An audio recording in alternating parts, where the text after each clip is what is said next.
The illustrious Jabba bids you welcome. I'm going to regret this. I'm Pete Mitchell. He's Peyton Jones. And this is the Church Planner Podcast, brought to you by Church Planner Magazine.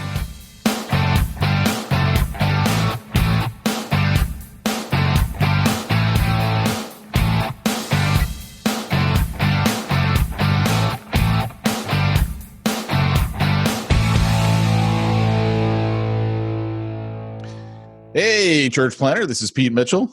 And this is Peyton Jones. And you are listening to the Church Planner Podcast, which is being brought to you. We have a sponsor. Ooh. You ready for this? Yeah. Iron on Iron Fitness Club. Whoa. As iron sharpens iron, so one man sharpens another. Nice. You can find out more at irononironfc.com. Now, weight loss strategies for men over 40. Pete, would they by any chance be sponsoring us for free? Well, it's not free. Let me tell you that. It costs a lot. Well, hey, oh, man. Good to see you, man. So what episode is this? Well, apparently it's 409. 409, like the cleaning formula. What I think is so funny is what's the very first thing we do? Well, let's look up the slogan for 409. That's what we're going to call this episode. Go on, Pete. Bust it out. Oh, well, I liked yours better. Yes, it's going to be messy. Yes, it's going to be clean. Yep. Yeah, it said it's going to be messy, but yes, it's going to be worth it. And that's pretty much how this podcast is going to be today. It's going to be messy, but it's going to be worth it. Just stick with us. And, 409, your grease away, the grease of church planning. We've got grease busting. We're packing serious grease busting power. They're going to come after me, aren't they? Because I'm looking at their website right now, stealing all of their taglines. So I think they need to be happy that someone's actually talking about them on a social media platform. Church Planner Podcast. Find your formula. There we go. How's that? I took that off there as well. Formula 409. Episode 4. We've given you 409 ways to grease bust your church plant. Hey, so what's happened with you over the last week? Anything fun? No. You got in there. I'm like, Smack Talk's all you, man. It's all you. I have been, if I'm not working, I mean, I've had family time and all. Don't get me wrong, but like, I've had like no fun time. I'm worn out, man. I am worn out. I've been dealing with heavy emotional things with friends and colleagues. I've been jumping in to help a little bit with Refuge Long Beach's merger. And of course, being Refuge Long Beach, part of the crew is like, hey, we're totally going to stay where we're at and keep on mission. Other people are going, hey, this is a church planning hub, this merger. And for those of you who don't know, D.A. Horton planted a church in, it's pretty much like a core team. He planted it in Long Beach. And then there was a guy named Terrence Brooks that we wanted to bring on our team in Long Beach for ages. And all these things then this church said, hey, they merged with Terrence, are doing it now, same time as us. And all this came about, like we were having these conversations with Terrence, and then Reach Fellowship comes in, this other church gives a building to them. And we're like, okay, this is just God kind of converging everything. So I'm worn out, brother. I've been jumping in and getting involved, and I'm tired, man. I'm tired. So I told you, I'm like, oh, we could talk about TV shows. That's about all I've had is an hour of TV, and I fall asleep every night. So I always have to go back the next night and watch whatever it was I fell asleep during, and then catch up, and then I fall asleep in the next hour. Guess who's got the COVID? Who got the COVID? I don't know. It was a guessing game. Is that a new part of the show, a new feature? This week it's time for Who's Got the COVID, and this week it appears that each week we'll just the guidelines that Newsom put out for family gatherings. Oh my gosh, dude! I went to a restaurant the other night. If you guys do not live in the insanity called California, I went to a restaurant and they go inside or outside, and I said, inside's fine. They said, well, you do know, right, that you have to sign a waiver first. You had to fill out for tracking. Oh, nope. For tracking. Yeah. I would not fill that out. Pete. Not citing a health waiver, for tracking. Yeah, nope, not going to happen. Then I'm not making this up. This is Newsom's new resolution. These are his new requirements. You have to wear the mask at the table with your own family now, taking the mask down only for bites, and then putting it back on. Done. Have you seen the guy? We just looked at her, and we look around, and nobody's sitting inside. Like, Californians are like, blow that, man. So we sat outside.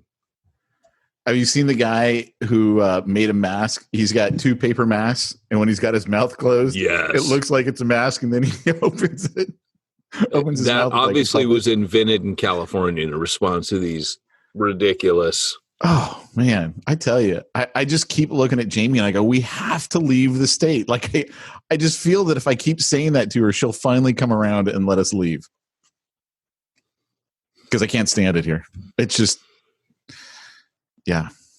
Let me tell you, Dan Sams and I, for those of you who listen to the From Concealment podcast, Dan Sams is a church planner in Ohio, and we do a gun podcast because we're both gun enthusiasts, as we like to say. And I think we're trying to record one either today or tomorrow.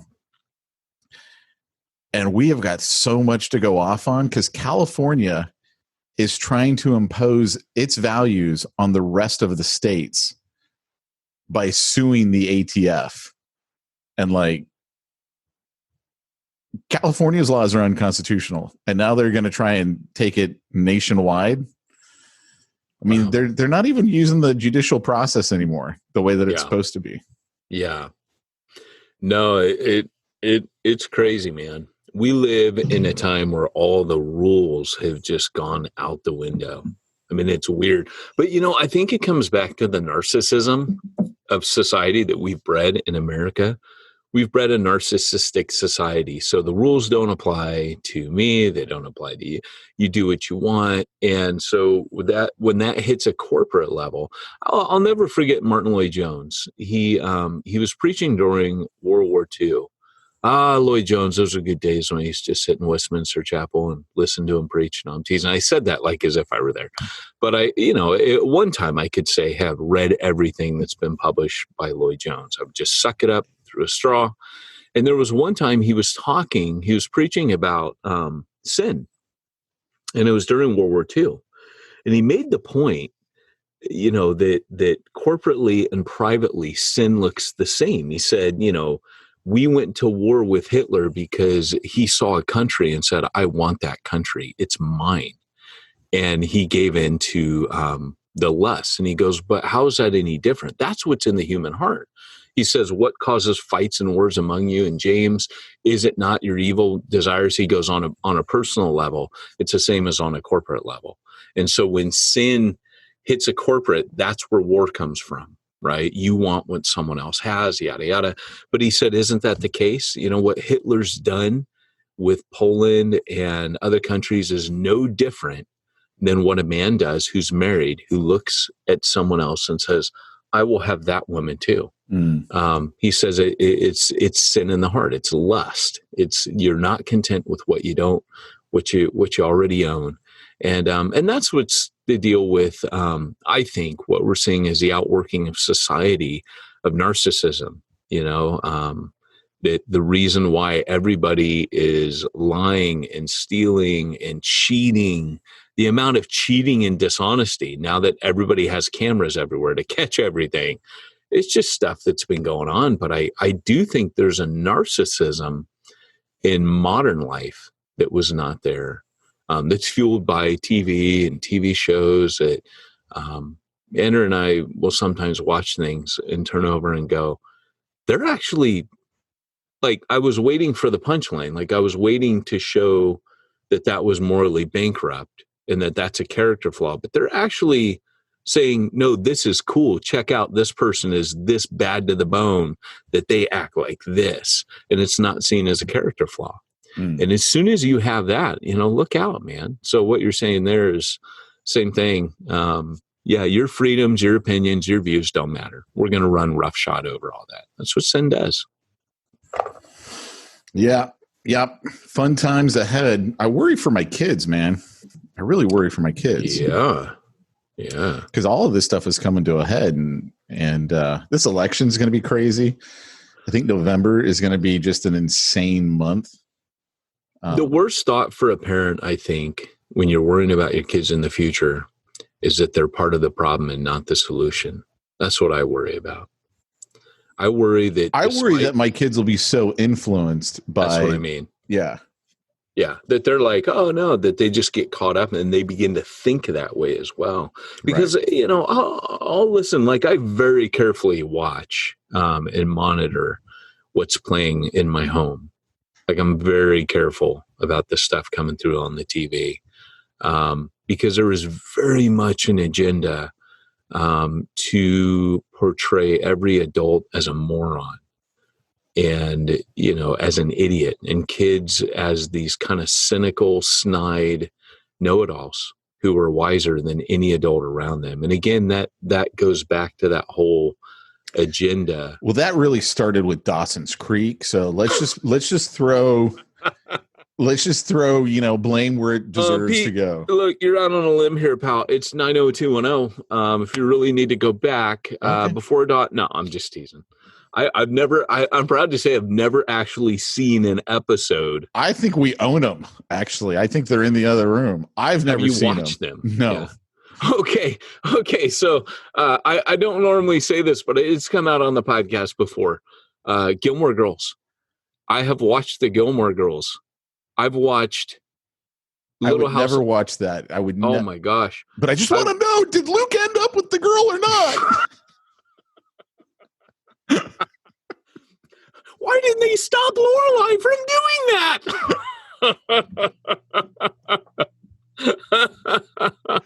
Jamie used to make fun of me because every time she'd watch that, I'd just come in and sit down, you know, and then I started like coming in. I'm like, why did you start this without me? I know. So no kidding. This is funny because I really want to live in Stars Hollow. I can tell you that right now. That's the place I want to live. So it's so funny because I took Andrea to Warner Brothers and it was like all of her favorite shows. I took her to the studios. Have you done that tour? No. Oh, dude, it was rad. No, so not Warner Brothers. No, just Universal. So you can go to Warner Brothers and you can like tour their studio. You mean pre-COVID? Well, true. But it's rad. They have all the Batmobiles. Like nobody knows about this. And I Googled it. Like, is this really a thing? So you go there, you see some of the animation studios, like from, you know, back in the day, Animaniacs, Batman. But they had all this cool DC stuff. But you get to go to like a replica. You got to back then. What's the one with all the nerd kids on it? It's kind of like Friends, but it's all the nerds. Theory, Big Bang Theory. Yeah. I never watched. So I got to, you know, that was being filmed. So we got to go in that studio because they weren't filming on those days. They filmed on certain days. And they're like, yeah, it's the longest running sitcom in history, yada, yada. So we went in there and it was their final season. So that was kind of cool. I got to see that live, but I've only seen a few episodes of that show.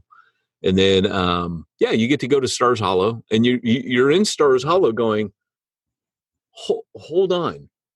This is where everything was filmed. Wait, Stars Hollow is everywhere. It's not real?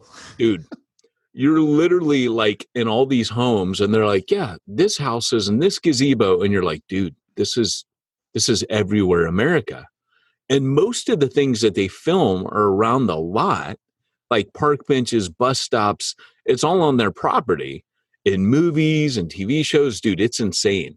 They're like, oh yeah, this little strip of grass right here, we're able to make this look like a big carnival. And you're like, no way, dude. And like, then they tell you what it's from. They show you pictures and you're like, dude, that's insane. They're like wizards over there. But it's cool, man. It was a cool little thing. Yeah. I dig it. It was a cool tour. But all of our favorite shows, Friends, you get to sit on the sofa, get to pose for a picture. I was talking with my buddy today about you. My buddy was coming over. Well, he was coming over to work out this morning, and I go, oh man, you should have come to my church in Long Beach. I go, you would have loved it.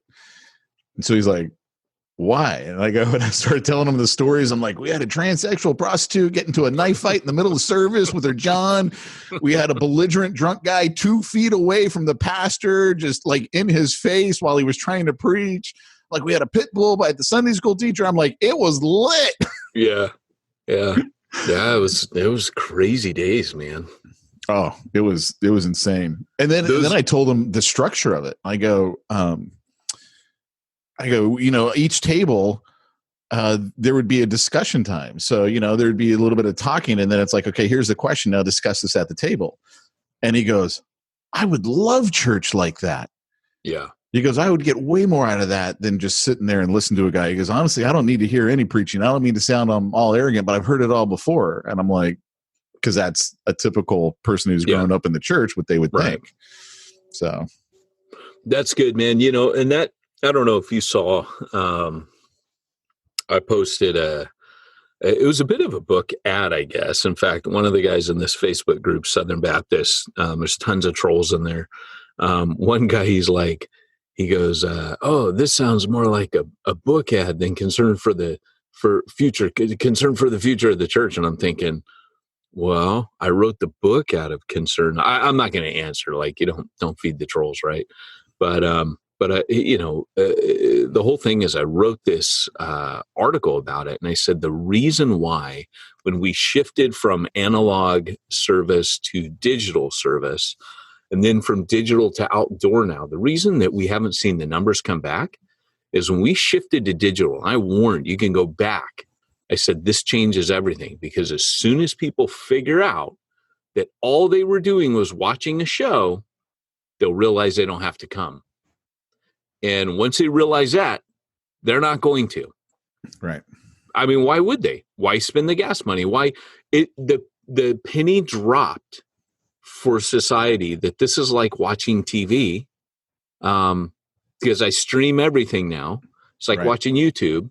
I can do this whenever I want, and I don't have to take up my Sunday morning now doing it. And so as soon as that happened, what I said is, we're not providing something of value. And the only thing of value, Pete, that the church can offer is interaction. Right. Community.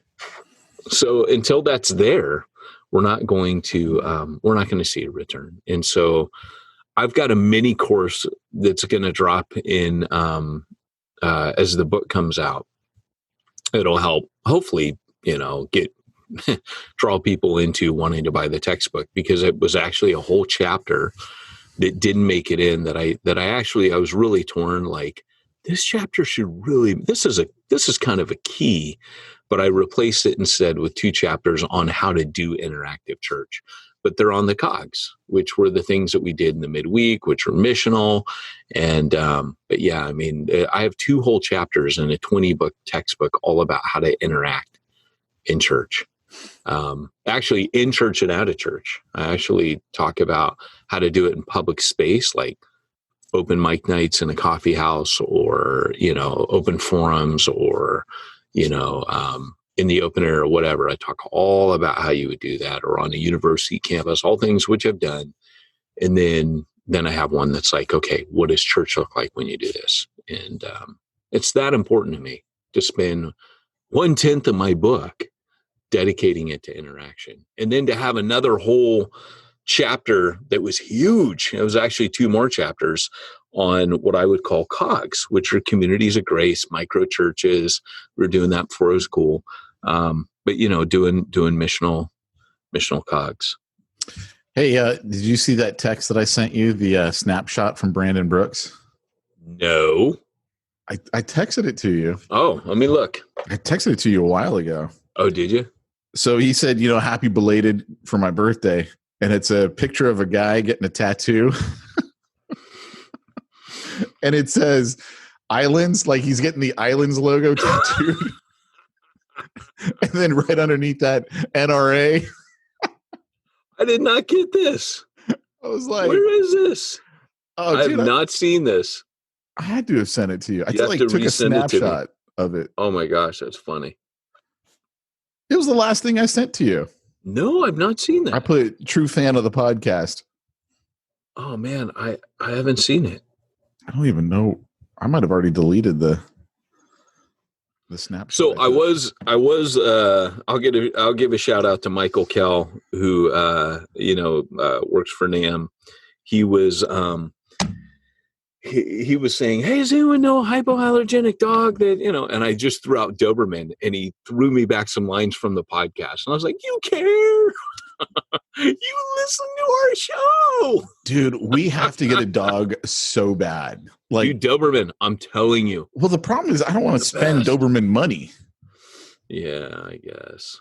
I mean, I'm more of a mutt from the rescue shelter, you know, slip us a 40-pound bag of dog food and we'll let you take a dog. I mean, that's I'm saying more is my price range. With my dog, and you know I'm a bit tight, but I am gratefully I have spent every penny on that dog. You really have. Like, I am telling you, she is amazing to look at. Like, we'll be walking and I'll just be like, the symmetry on the way this animal is built, they're like little works of art. They're just pure power. Like, I'm in love. It's like you with the Charger. It's me with this dog. I just can't believe I'm wrecked for life, dude. I will always want. They're smart. This dog, I could swear it understands human language, which is what they were bred for, was their brains and power all in one. Dobermans, I am just telling you, I am a fan. And just their paws are like secondary weapons, or like little ninja claws. I'm telling you, these things, they're just amazing. They're majestic. That's the word that I use for a Doberman. And she is already dwarfing. She's 4.5 months old, and she's already bigger than my other dog. And what does your other dog think? Is your other dog cool with the does Doberman? Not know, because the Doberman is like the great white shark of dogs. It wants to eat and dominate everything. So it was trying to show its dominance when it was like a quarter of her size. And it's just in its nature. I know I'm selling you this dog right now. That's what's happening. But no, my other dog, like, we can't keep our collars on. The other dog, like, either chews them off or pulls them off. You'll hear him going around, where my dog, literally, sometimes the Doberman will go under the other dog's belly and lift her up and walk around with her, like with her draped over her back. It doesn't matter how she dominates. It's like she's always pinning her. So the other dog will try to hide from her. We'll go somewhere in the garden and try to hide. Yeah, I know. We've got to keep them separate a lot because the other dog's 13. Yeah. And we're just like, that's just no way to spend the rest of her life, is just on the run from this other dog that won't stop biting her in play. But, the age difference is, it's like, Jeffrey Epstein. He just got to keep them separated, I didn't follow that one, but okay. The age difference is like Jeffrey Epstein. The age it was a bad joke. Jeez, but, you got to keep them separated, Did you see DJ? He like posted on the tattoo thread that I had. He was like, "Oh, I thought you were going to get a tattue that said taxation is theft," and Epstein never saw it coming, or something like that. I was like, "Oh, that's someone who listens to the podcast." Man, didn't all that get muted, huh? Oh, big time, right? I am telling you, there is, I've heard people talk about this. I don't even know how to pronounce it. The conspiracy stuff theory listen, there's enough going on. I don't know the conspiracy theories. I'm not a part of that, but I work with people that are quite involved in sex trafficking, like anti-sex trafficking. Yeah, let's clarify there. Yeah, let's the FBI knocks on my door. No, people that minister in those worlds and are a part of the solution. And you don't need any conspiracy theory. The fact that is being thrown out, I don't know. There probably are weirdos making stuff up out there. I don't know. But the fact that that's never talked about, to me, shows, there is a bit of protection going on over that. Well, what I do find incredibly disturbing is when the media uses the term underage woman. He had sex with an underage woman. No, it's called a child, and it's called rape. Really? Like, They say that, do they? yeah, it's like they're trying to like either, well, I don't know the whole conspiracy theories, that are like, oh, they're trying to justify it. And I'm like, It's probably best we don't know, but there has been a veneer of protection for this. maybe there has, society. maybe there hasn't. I don't like it. Like, I don't know. They could just be like, hey, we're the media. We got to come up with newfangled ways to say things. I mean, that could be what they're thinking. We need to sound cool. But it's like, no, it's called rape when it's with a child.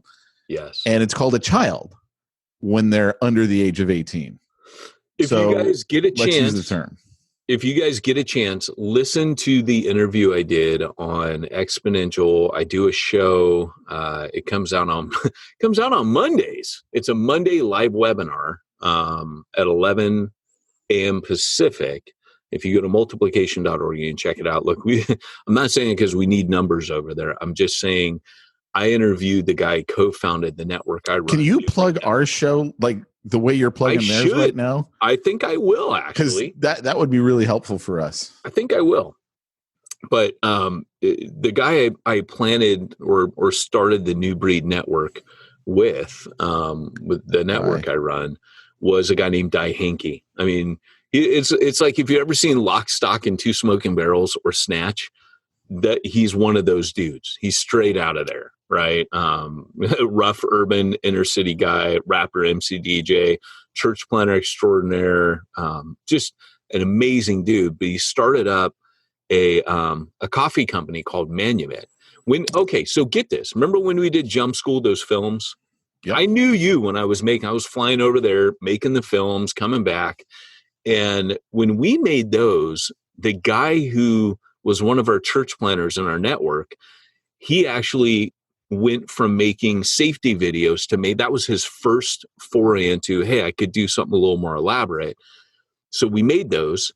Anyways, he submitted that in his portfolio, won the Pinewood Pitch competition, got a contract out of that. Pinewood Studios, by the way, everyone, Star Wars is filmed there. They do an annual Anyways, dude won it. Really good work he's done. But anyways, he got a contract to work for the Welsh police, like for the whole country. They did this national campaign against sex trafficking because they busted this ring and just seized tons of money, like millions and millions, took the money, poured it back into making these films. Di Hankey, obviously, and this guy's planting while all this is going on. But Di Hankey, I mean, that dude's a man of prayer. You have to be if you're going to venture into this world. But Di's always been a guy where he goes where the need is, right? That was one of our taglines. We go where the need is, not where the money is. And Di moved, he planted a church in a rough valley town. Those are like the inner cities there. Then he went to the capital. He's in a rough neighborhood there. And he planted another church named Redeemer. But anyways, with all this sex trafficking contacts, he went to, he asked how he could get involved. And they said, you can't do anything on the front lines to help church planning. I mean, help sex trafficking, like get people. But afterwards, the same vulnerability they had that led them into it still exists when they get out of it. And so he said, so you need to help. We encountered this in Refuge Long Beach. We had to help people get jobs pretty quick. Yep. And so what happened was he started a roasting company called Manumet. And they have like a little industrial space. It's not a coffee shop because they couldn't man that, but they could man a place where people could come. It's mail order. You can offer, you can people give to it, people buy from it, and it helps provide a living for these girls that have been out of sex trafficking. And it's, he's a dude, so it's, primarily run by women, but he, he's planting his church. And all that to say, if you want to go check that out, you can go to multiplication.org, go to the hub, and you can check that out and listen to that. It's pretty cool. So, but all that to say, I don't know why we went there, but yeah. Jeffrey Epstein. Yeah, because I made a bad joke. But hey, God probably use my crappy sense of humor to, not that I think that's funny at all, don't get me wrong, but the age difference comment, stuff just comes out of my mouth sometimes. I can't help it. Well, we should actually jump into today's topic because I'm very curious about today's topic. Well, this is part 2 from last Great week. Scott, it's time for this week's topic. Yeah, so I'm debating how much to go into, right? Well, first of all, let me start it by saying I got a text message, or a Vox rather, from Travis Sinks, who was my assistant for a long time. Best guy I've ever hired, by far. And he's now a youth pastor up in Washington State. And he said we should have named it, because I can't remember exactly what I named it, but I put in parentheses, not for kids. Yeah. And he goes, you should have said not for kids or Baptists. Hey, man, in defense of the Baptists, I'll tell you, there are people I worked with in Kirk Overstreet being the one where he was like, dude, you got to talk about this stuff in your textbook. And I did a little, but I didn't really talk about possession. What is that? What's in the box? What's in the box? What is up? That is the weirdest background ever. It's from Disneyland. That's all I know. It's probably one of the rides. Oh, okay. Cool. Hey, they're making a Star Wars hotel. Am I the last person to figure this out? Well, it doesn't really matter because you can't really go to hotels. So who cares? Well, I just found out yesterday. They're like, at D23. I'm like, that was months ago. How have I not heard about this? I thought me and Pete were friends. So, okay. So, last week, gosh. So you could feel leading up to last week a spiritual battle. Give everyone the backdrop who didn't listen to last week's episode. If you didn't listen to last week, you need to go and listen to last week. Okay, but now give them a summary. I will. You need to hear last week. So last week was on the day that we were recording, which was a Thursday. I was going over to a house where Pete and I were doing Pete and I. No, not Pete and I. I mean, not Pete and I. Sorry. We were doing Andrew and I were going to go over, it's my wife. We were going to go and do a house cleansing, for lack of a better term. We were called in by some friends of ours who don't go to church, aren't walking with God, but are definitely on the fringe of that. And through our friendship and chatting with them and sharing with them, we've gotten closer and closer to the family and their extended family. And they're like, hey, stuff's popping off in our house. We're seeing things, we're hearing things. And if you're a cessationist, you could try going to them and saying, no, you didn't say anything. You didn't hear anything. Don't worry. We don't believe in that. That's not in the Bible. You could do that. But I always remind people that the disciples believed in ghosts. They did. They kept thinking Jesus was a ghost, like when he walked on water and when he raised from the dead. But here's the thing. When you get called into an unbeliever's house to do something like this, it's a little hair raising, So last week's episode was how to do one. And, even afterwards, like on the night of, I realized there was a lot of stuff I didn't say that I actually do. So because I haven't done one in years. So, But what this episode is about is what came afterwards. It's not so much about the night as much as, for me, I've been praying about what's next in my life and what I'll be doing. No, I'm not starting Ghostbusters, but I've been praying about, church planning. What am I going to be doing? So Andrea, my wife, is the hardcore missionary in the bunch, believe it or not. And she was like, she kept saying, because all my church planning ventures went on hold when I wrote the textbook.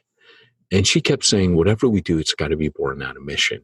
Like that just has to be what we do. We can't just church plant by default, gather a bunch of Christians. I mean, 408 other episodes, you guys know I'm not all about that. I don't care about starting churches. As ironic as that sounds on a church planning podcast, That's never been my thing. My thing has always been to lift up the name and fame of Christ and Jesus and have people come to know him and mobilize people in their gifts. That's all I care about.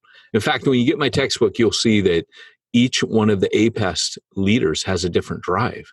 And for an apostolic leader, your drive is the kingdom of God spreading. You don't care about institutions. You don't care about starting ministries. You care about the kingdom. And the kingdom is clearly in advance of the church. It is always working outside the church, on the borders and the fringes, and you find apostolic leaders occupying that space. That's where we thrive. So the call the other night was very much in line with who I am, what I'm called to. Interrupt at any time, Pete, because I'm winding up here. I'm just listening. What's in the box? So let me unpack. So let me unpack what happened.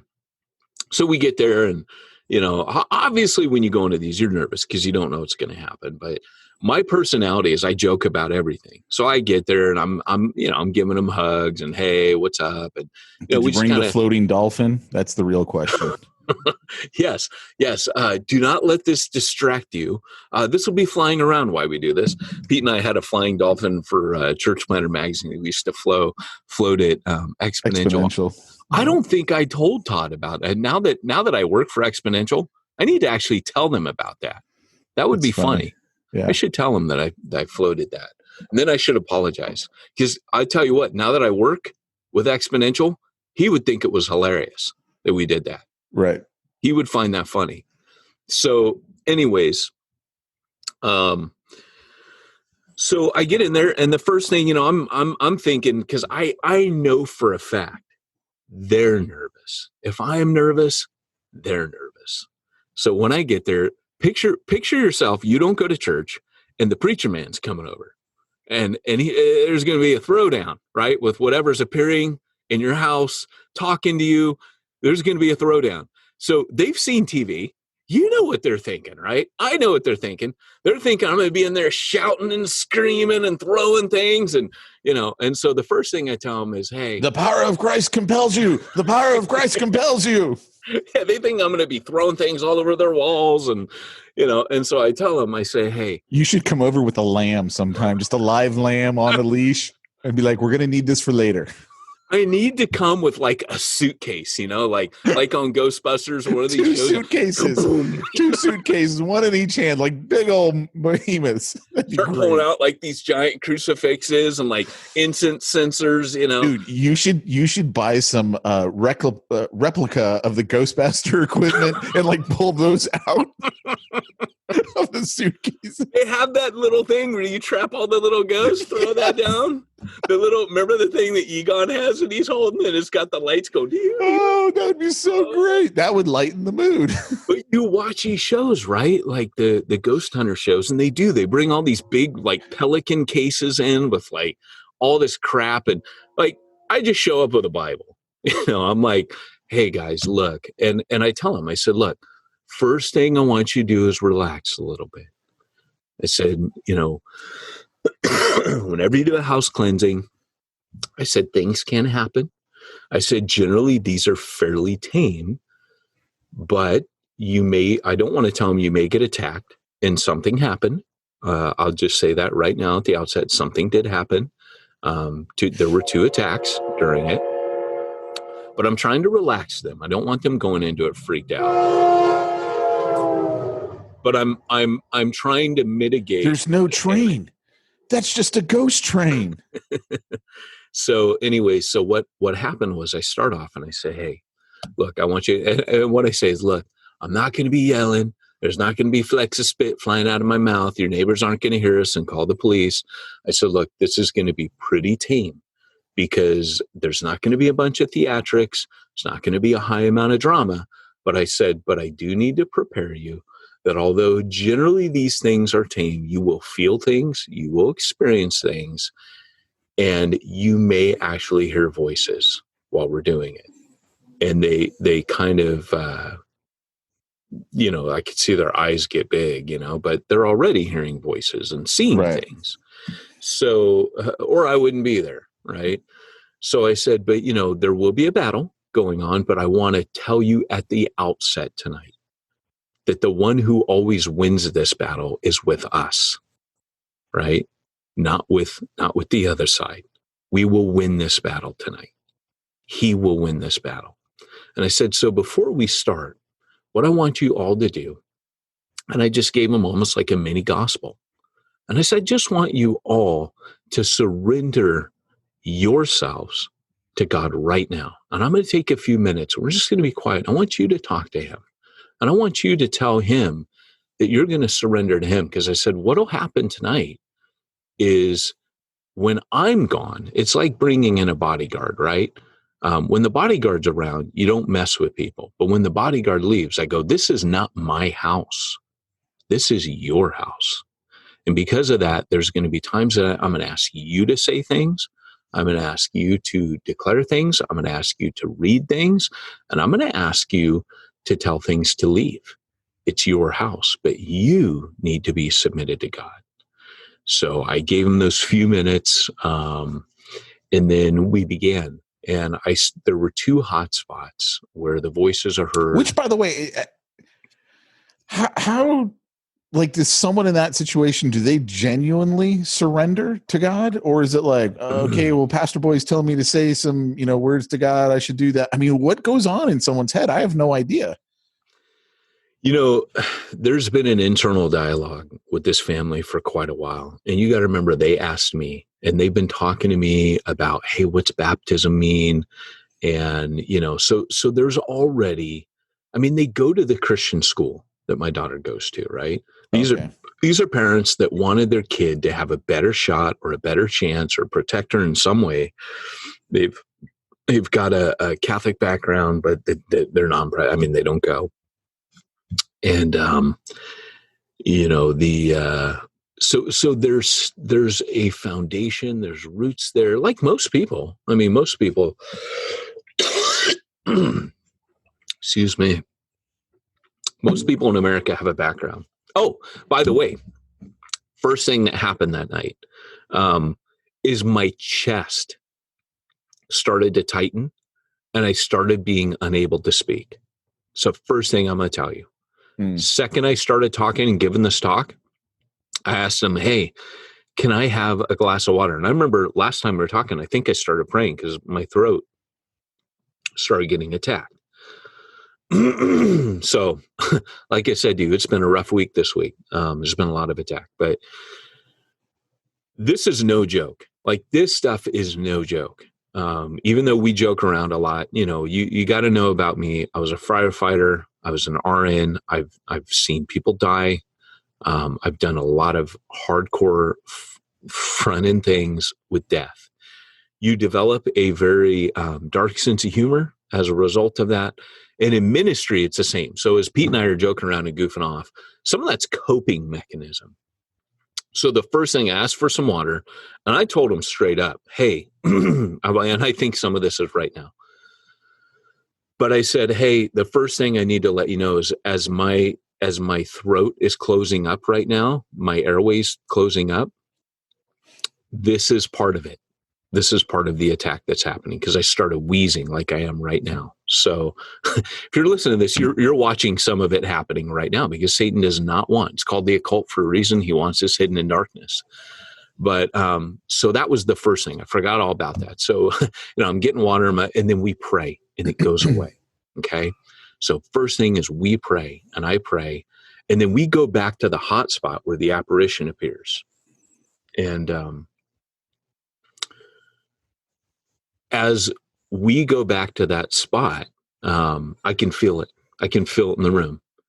And I go straight to a passage, and you have to be careful about how you pick your passages. Your passages need to be, they need to be passages like I went to Revelation 12, where it talks about Christ defeating Satan and defeating the serpent. Satan attempts to go before God and he's cast out of heaven, and he comes down, and woe to you inhabitants of the earth, for that great serpent who accuses God before the brethren day and night has been cast down, and he's all in a rage, for his time is short.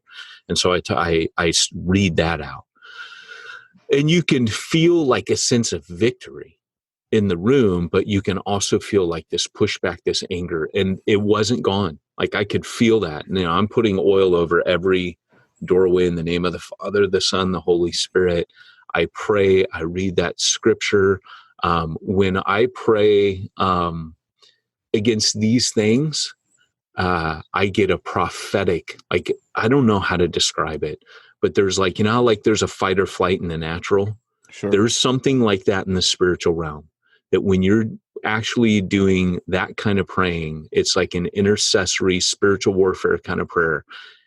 There's a fight, fight or flight, but it's like a fight. I don't know how to put it. It's like watching a Rocky film. Something happens and it's spiritual. It's like when the Bible says praying in the Spirit. You're praying in the Spirit, and you're not necessarily, you're being helped. That's what I'm trying to say. You're being helped as you pray, and you can feel that in the Spirit.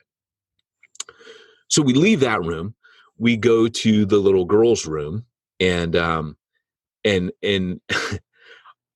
was some stuff in there that I was like, oh, okay. But I feel the peace of God in that room.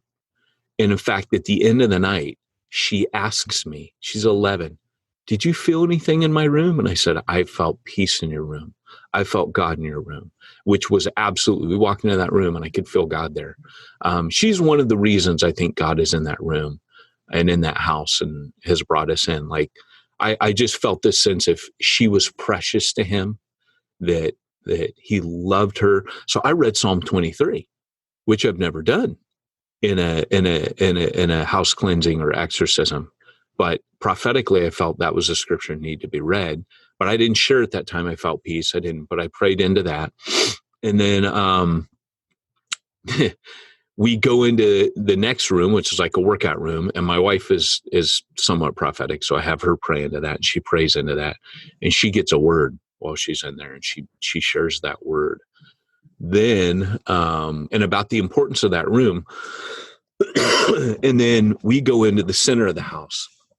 As we get into the center of the house, I go straight to Matthew 27, Jesus on the cross. And I got to tell you something. I share the gospel. I mean, it's on. I am sharing the gospel. I am calling for them to repent and to fully submit to Christ. And then I talk about the victory of Christ on the cross over the forces of darkness and what that meant, and crushing the serpent's head way back in the ground. I mean, it was a thing of beauty, and it was just pouring out of me. And as we prayed, and I didn't know this until the end of the night, but the lady started getting chest pains right then in the room. We start praying, and you can feel something in the atmosphere literally shifting. And that was the point in that room. At that moment, something shifted. I don't know what happened, but it was like God came into that house in a big way, and whatever was evil left. I didn't say anything about it till the end of it, because we debriefed at the end of the night. The rad thing was when I explained that was the point at which I shifted, they all felt it. What was weird is we went into the next room, which is where the whispers were coming from. And I didn't know this at the time. Andrea could feel it. She knew this is the core of where things are happening. This was the second hotspot. She could feel it. Yeah. Wow. I didn't know as I walk in, but I remember getting in there and being like, huh, okay, I'm a little turned around in here. I don't know what's happening in here. But I pray, and as I pray something prophetic for the dad. As we leave, we go into the next room where the couple stays. They point back to that other room. Now, by this time, the house has been cleansed, but Andrea knew that was a hot spot. And they say, this is not the room it happens in. It happens in the other room, and we hear it in this room. So they hear the whispers in the next room over. Does that make sense? Coming from the room we just left. Now this room happens to be right on the border of where the lady that's into witchcraft, their next door neighbor, So as we're doing this, like I'm having them place hands on the walls and praying with me. There were a couple times I had them say things, repeat after me. This is your home. You need to say this, yada, yada. Anyways, so when the night's over, we're talking and you can just see like there's peace on their faces. I don't know what God did in there, but I'm talking to them and I'm debriefing. Okay. And everything with everyone's experience lined up completely. I'm debating sharing the next thing that I texted you about because it's kind of a like it's like the next level up. But as we were leaving, and this is one of the problems, I've never shared this on the podcast before, but I have had it where I've been in an exorcism and it was so heavy that I got an injury. No one hit me, no one did anything, but I got really wicked sciatica the day after an exorcism. And those of you that read Church Zero, you know that I served with a guy who, was walked in the supernatural. And his name was Jeff. And he had laid hands on me and it healed for about a week. And then the second time I saw him, because I had this thing for a year, that's how I found out. I was getting MRIs, I was doing physical therapy, nothing was helping. He said to me, the second time, once he came out, he prayed. Once I went out, it was during the filming of Jump School. And he prayed for me again, and I got 2 weeks peace. But he said, this is demonic, Peyton. Were you in an exorcism? I said, I was in the worst exorcism of my life, and it was a failed one the day before. And so anyways, I did get healed of it. It was supernaturally healed. I won't tell that story. It's really funny. But it's another story for another day. Maybe if we do something on healing, we'll do that. But anyway, so that I have had experience with being injured after an exorcism and needing it to be healed, because after a year of, physical therapy, treatment, MRIs and whatever else they were trying to give it, nothing, but in an instant was healed, never came back. That was years ago. But when we got home that night, actually when we were in the car pulling away, Andrea said, "Oh, my hip." So Andrea doesn't have hip problems. That night she couldn't walk, right? Like she's limp, and she's like, "Babe, my hip." So I said, "Well, let me pray for you." And I prayed for her, and she went to bed. And and I prayed for her in bed because we were exhausted, we were wiped out. I prayed for her. The next morning, she woke up and she was in excruciating pain. And I said to her, "This is demonic. Like, this isn't right." And so she was standing up, and I laid hands on her and I prayed, and it was healed immediately. And like it had been moving down to her ankle, all the way down her leg, up through her hip, everything. And it was when it spread, because it spread the next morning to the whole of the leg. And I was like, all right, this is demonic. And we prayed, and she was like, "Babe, it's 100%. And dude, it was when my wife's saying something hurts, it really hurts. But it immediately went away. So, and I knew we were going to have some kind of fallout after this. I knew there would be some kind of spiritual attack. And like I said, I've had a really rough week, but that's, weeks can be rough with or without spiritual attack. That's not. But, kind of the main takeaway for me was, which I haven't gotten to. I start off saying the main thing for me was what came out of this, which was direction for my life. At the end, as we were pulling away, funny enough, as Andrew's getting all this pain, we start talking about what the next steps for them are. And while I was in the house, I shared with them something I learned from my mentor. Remember when we interviewed Dan Berg? Yeah. So Dan taught me years ago that if you put Dan worship. Berg was the guy who we said, "I'm going to hell with Dan Berg." That was the title of the podcast. Yeah, he was my mentor, my ministry mentor at a very young age. He was my youth pastor, but so much more than that. The guy that taught me how to pray. The guy that the first exorcism I was ever in was with Dan Berg.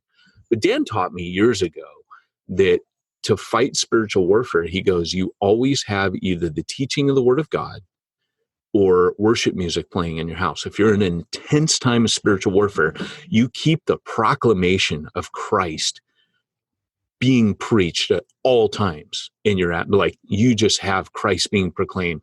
He goes, Satan hates that. He will not stick around while that's happening. So I know this is crazy talk for all the Baptists out there. I apologize. You know, just skip this episode. You'll probably never. You're an hour in. You'll never need this. You'll never encounter it until you do. But here's the thing: is what happened though was where was I going? Oh, so I had told the couple. I said, what you guys need to do now is you need to fill the vacuum in this house. You need to start putting on. And I told them through the Word. I said, I work for Through the Word, which is a Bible app. And I didn't say like, hey, listen to Leviticus. I said, hey, put some of those on, because I don't trust a lot of what's on Christian radio nowadays, because a lot of it's crap, and a lot of these guys I don't trust them as far as I can throw. Yeah, I don't trust them as far as I can throw them. And a lot of them, it's legalism anyways. You do better, try harder. And I'm like, they just need the gospel. And I know they'll get it on Through the Word. And so, I point them to that. And as we're going away, Andrea and I are talking about what's next. And Andrea's prophetic. When we're on mission, Andrea's prophetic gift, which normally it's the same with my gifts. They lay kind of dormant until you need them, right? And that's the whole point that I bring up in Reaching the Unreached, is if you want to see this stuff that you read in the book of Acts, Reaching the Unreached, Becoming Raiders of the Lost Art is a book about the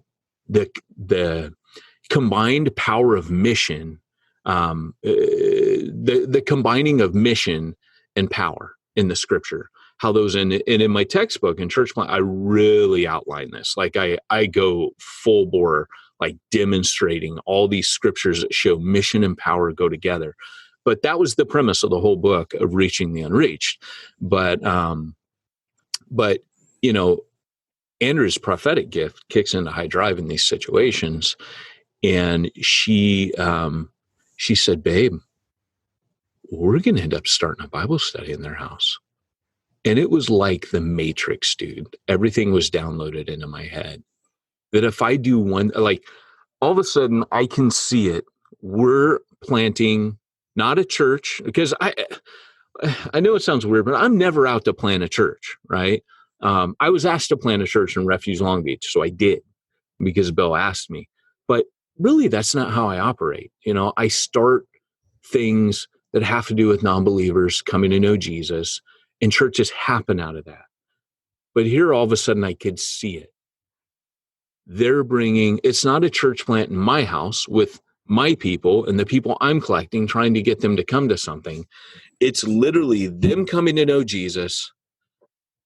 We're in their house with their family, with their friends, and we're just turning up. And everything's happening around them, being channeled through them and their contacts and their family and their friends. And I told Andrea, oh my gosh, that's the next thing I'm going to be doing, is things like this. I will not be starting anything out of my house. I will not be starting a core team. I will not be starting a home study. I'm going to start doing this.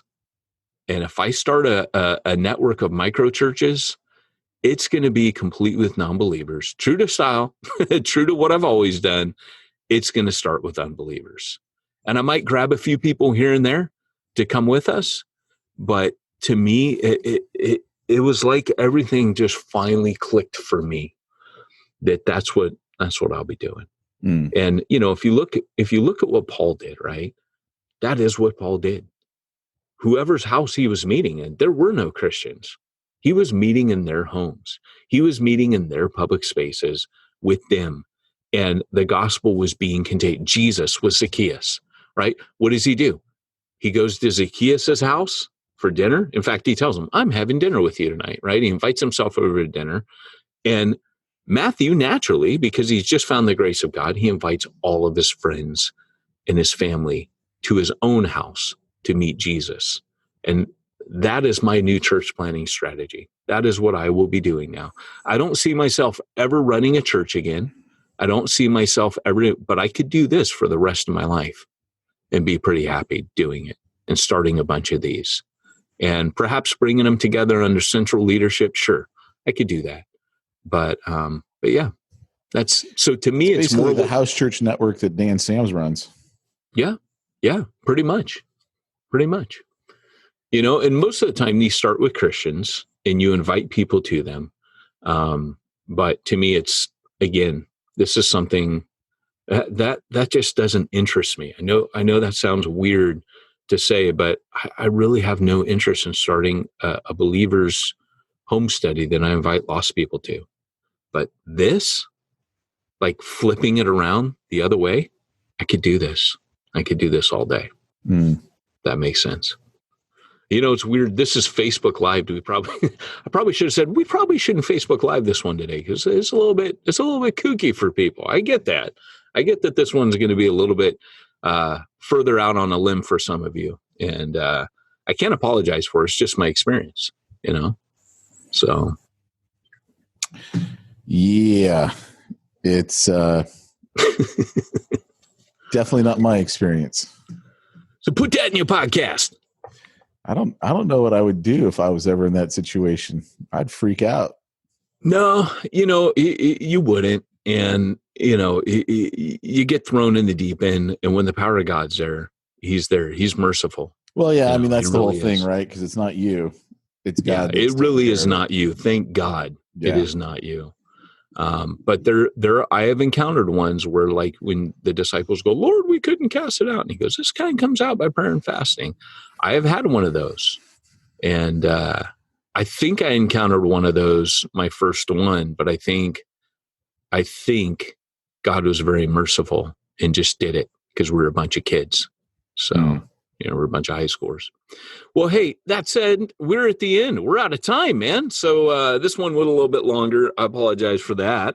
But Pete, while you're doing all these starting home studies with non-believers, yes, it's going to be worth it.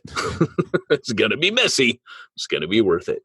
But Pete, while you're doing all these starting little missional cogs with non-believers, you know, how do you deal with your centralized funding model and your tax compliancy and your donors and tax donor receipts? You know, bookkeeping needs. I use simplifychurch.com. And in fact, when I need an exorcism, I call up simplifychurch.com and they call Peyton.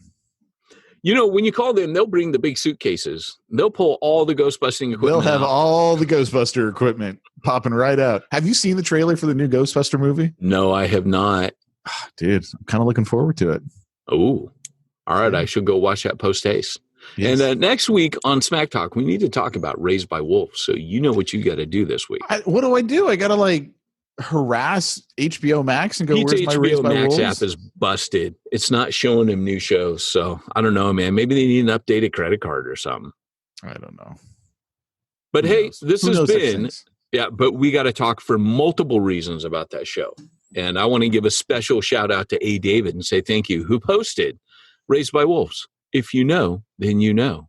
And that was all I needed to know to get me started watching that. That was cryptic enough to get me tuned into that. So I owe A. David. I've been meaning to reach out and thank him and say, dude, because when you watch it, Pete, I can't say anything until you watch it, and then we can talk. So, all right, guys. Well, hey, thanks for joining us today for the Church Planter Podcast. This has been Peyton Jones and Pete Mitchell reminding you, if you want to reach the ones nobody's reaching, you need to go where nobody's going and do what nobody's doing.